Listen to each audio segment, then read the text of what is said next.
పహల్గామ్ దాడి తర్వాత పాకిస్తాన్పై భారత్ నిర్వహించిన సైనిక చర్య ప్రపంచ దేశాలకు ఓ కొత్త దిక్సూచి చేసినట్టయింది. భారత్పై ఎప్పుడు దాడి చేసినా తమ ప్రతిస్పందన ఇలాగే ఉంటుందని పాకిస్తాన్, ఆ దేశం ప్రోత్సహిస్తున్న ఉగ్రవాదులకు స్పష్టంగా తెలియజేసినట్టయింది. ఈ దఫా భారత్ ఉగ్రవాదులను మాత్రమే వెంటాడలేదు, ఏకంగా పాము తలపై గురిపెట్టింది. ఈసారి అనుసరించిన వ్యూహాలు భారత్ తీసుకున్న సాహసోపేతమైన నిర్ణయాలను సూచిస్తున్నాయి. ఉగ్రవాద కార్యకలాపాలకు పాల్పడే వాళ్లే కాదు, దాన్ని నడిపించే సూత్రధారులను నిర్మూలిస్తామనే హెచ్చరికలను పంపించినట్లయింది. భారత సాయుధ దళాలు చాలా జాగ్రత్తగా, ప్రణాళికాబద్ధంగా అమలు చేసిన మిషన్ ఆపరేషన్ సింధూర్. ఇది పాకిస్తాన్ సాంప్రదాయ యుద్ధ వ్యూహాలను సమూలంగా తుడిచిపెట్టింది. ఈ ఆపరేషన్ పాకిస్తాన్ను దౌత్యపరంగా ఒంటరిని చేసింది. యుద్ధంలోకి దిగిన కొన్ని గంటల్లోనే అత్యవసరంగా కాల్పుల విరమణ కోరేలా చేసింది. ఈ ఆపరేషన్కు ప్రధాన కారణం ఏప్రిల్ 22వ తేదీన పహల్గామ్లో జరిగిన ఉగ్రవాద దాడి.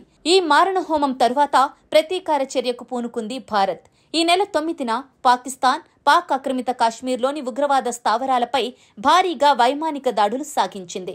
భారత ఎదురుదాడి అనేది హఠాత్తుగా చోటు చేసుకునేది కాదు. పక్కా ప్లాన్తో మల్టీలెవెల్ అటాక్ చేపట్టింది భారత్. శత్రువులను దనుమాడింది.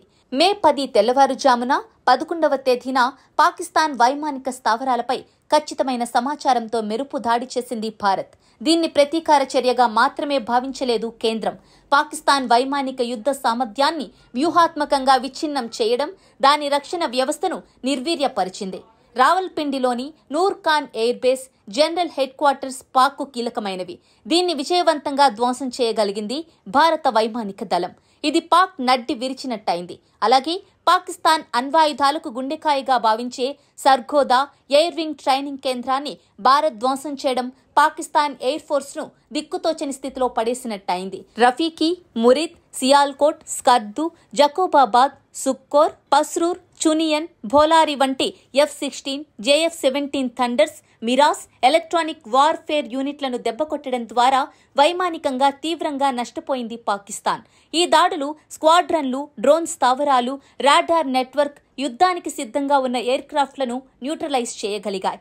ఇలా పాకిస్తాన్ వైమానిక దళాన్ని జస్ట్ ఒకే ఒక్క రాత్రిలో సమర్థవంతంగా నేలమట్టం చేసింది భారత్. సరిగ్గా తెల్లవారుజామున 1:04 ప్రారంభమైన ఆపరేషన్ సింధూర్ పాకిస్తాన్ పాక్ ఆక్రమిత కశ్మీర్లోని 9 ప్రదేశాలను లక్ష్యంగా చేసుకుంది.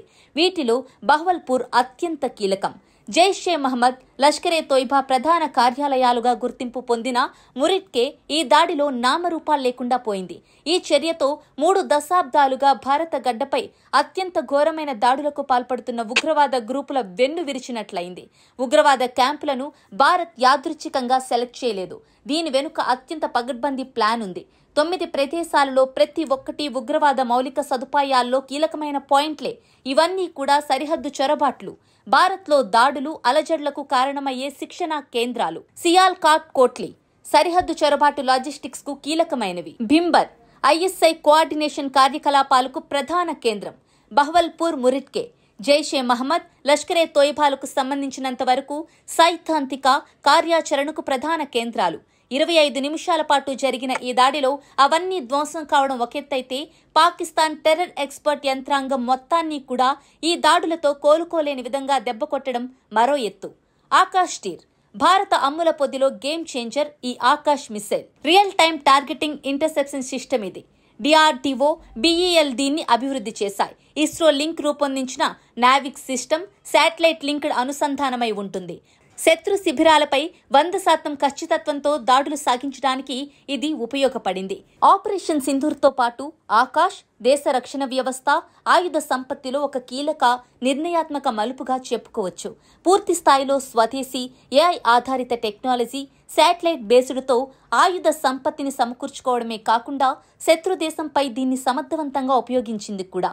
పాకిస్తాన్ వైమానిక సామర్థ్యాన్ని నిర్వీర్యం చేయడం ద్వారా AI ఆధారిత ఎయిర్ డిఫెన్స్ వ్యవస్థ మున్ముందు భారత యుద్ధ రణనీతి ఎలా ఉంటుందో ఆకాష్ ఓ ట్రైలర్ గా చూపించగలిగింది. రియల్ టైం ఉపగ్రహ చిత్రాలు, నావిగేషన్, డ్రోన్లను ఉపయోగించడం ద్వారా వైమానిక దాడులను సమర్థవంతంగా అడ్డుకోగలదు.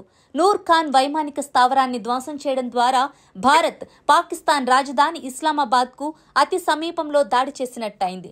ఇది పాకిస్తాన్ సైనిక, రాజకీయ రంగంలో ప్రకంపనలు పుట్టించింది.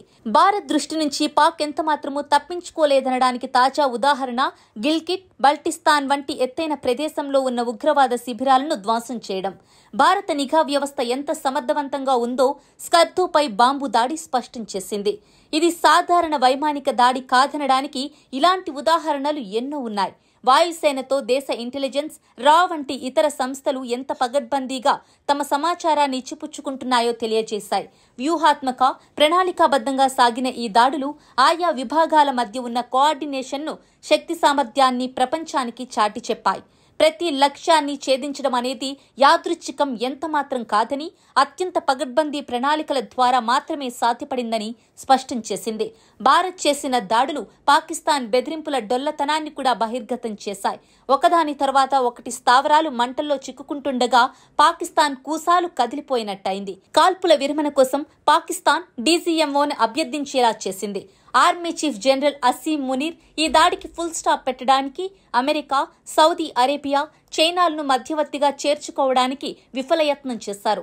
భారత్ మాత్రం ఇలాంటి అర్ధరహిత దౌత్య చర్చల్లో పాల్గొనడానికి నిరాకరించింది. ప్రోటోకాల్కు కట్టుబడి ఉంటూనే పాకిస్తాన్ ఇంధన, ఆర్థిక, రక్షణ స్థావరాలపై దాడులను మరింత తీవ్రతరం చేయడానికి సాయుధ దళాలను సిద్ధంగా ఉంచింది. ఆపరేషన్ సింధూర్ సారాంశం సైనికపరమైనది మాత్రమే కాదు, సిద్ధాంతపరమైనది కూడా. రణతంత్రంలో సంప్రదాయ పద్ధతులు, కాలం చెల్లిన నియమాలు ఇకపై వర్తించబోవని తేల్చి చెప్పింది.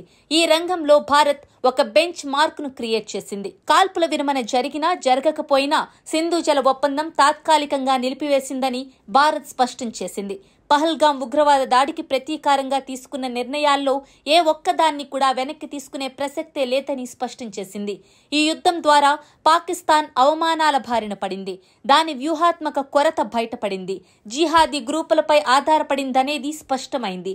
పూర్తి విధ్వంసం జరిగే ప్రమాదం లేకుండా కాల్పుల విరమణ కోసం పాకిస్తాన్ అర్జించడంతోనే ఆ దేశ ప్రతిష్ట దిగజారినట్టయింది. ఆపరేషన్ సింధూర్ ఇప్పటికీ అమలులో ఉంది.